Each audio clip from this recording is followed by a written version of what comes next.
Hello everyone, welcome to another new video. In this video I will show you how to fix screen not responding to touches on Note 60 Pro. Let's start the video if you want to fix this problem. So first of all, restart device. Just click and hold side power button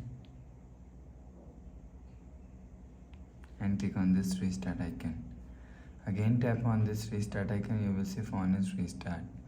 After restarting, enter phone pin, you will see your problem is solved. But if it not solved, if you want to fix this problem, go to app library. Here click on settings app.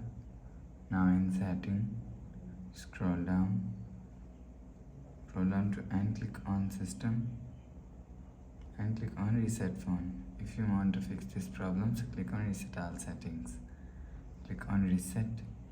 Enter phone pin, click on this icon, you will see your problem is solved. But if it not solved, go to app library. Here click on settings app. Now in setting, click on my phone.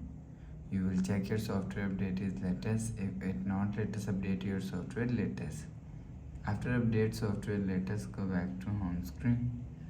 So that's how you can fix screen not responding to touches on Note 60 Pro. If you like the video, please subscribe. Thanks for watching.